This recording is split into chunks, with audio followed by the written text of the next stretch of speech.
പ്രതികൂലങ്ങളും കാറ്റുകളും തിരമാലകളും വരുന്നത് നമുക്ക് തരണം ചെയ്യാം.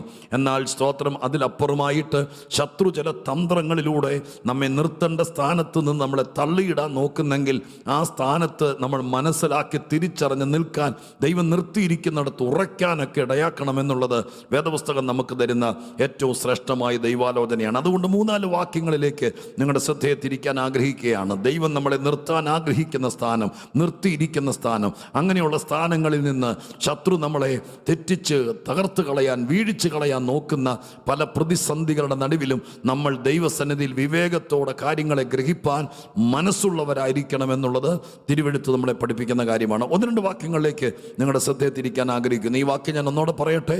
ഇവിടെ പൗലോസ് ധൈര്യപ്പെടാൻ വേണ്ടി പറഞ്ഞത് ഇങ്ങനെയാണ്: നീ കൈസരുടെ മുമ്പാകെ നിൽക്കേണ്ടവനാണ്. സ്തോത്രം, ഹല്ലേലൂയ. കർത്താവ് ഒറ്റ വാക്കേ പറഞ്ഞുള്ളൂ: ധൈര്യമായിരിക്കുക, പൗലോസെ ഭയപ്പെടരുത്. 2 കാര്യങ്ങളാണ് ഈ വാചകത്തിൽ ദൈവത്തിൻ്റെ ദൂതൻ വന്ന് പറഞ്ഞത്. 1, നീ കൈസരുടെ മുമ്പാകെ നിൽക്കണം. 2, ഈ കപ്പലിൽ യാത്ര ചെയ്യുന്ന മുഴുവൻ ആളുകളെ ഞാൻ നിനക്ക് ദാനം തന്നിരിക്കുകയാണ്. സ്തോത്രം. ഈ 2 കാര്യങ്ങളും പ്രഭാഷണത്തിന് ഉതകുന്നതാണ്. എന്നാൽ 2ാമത്തെ കാര്യം ഞാൻ മനഃപൂർവ്വമായിട്ട് മാറ്റിവെക്കുന്നു. ആദ്യത്തെ കാര്യത്തിൽ മാത്രം നിൽക്കാൻ ആഗ്രഹിക്കുന്നു. ദൈവം നിന്നെ നിർത്താൻ പദ്ധതിയിട്ടിരിക്കുക.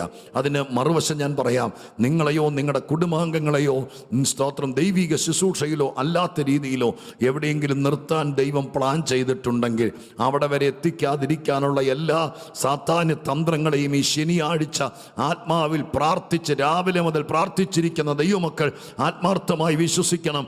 എന്നെ നിർത്താൻ പ്ലാൻ ചെയ്തിരിക്കുന്ന സ്ഥലത്ത് നിർത്താതിരിക്കാൻ, അവിടെ വരെ എത്തിക്കാതിരിക്കാൻ ശത്രു ചെയ്യുന്ന എല്ലാ കാര്യങ്ങളിലും കർത്താവിൻ്റെ സന്നിധിയിൽ തളരാതെ ധൈര്യപ്പെടാൻ, നിൽക്കേണ്ട സ്ഥാനത്തെത്തുവോളം കൃപയിൽ ആശ്രയിക്കാൻ, കർത്താവിനോട് പ്രാർത്ഥിക്കാൻ, ബലപ്പെടാൻ, നമുക്കതിൻ്റെ കൃപ ലഭിക്കാൻ ഇടയാകേണ്ടതിന് പ്രതീക്ഷയോടെ ദൈവത്തിൻ്റെ സന്നിധാനത്തിലായിരിക്കും.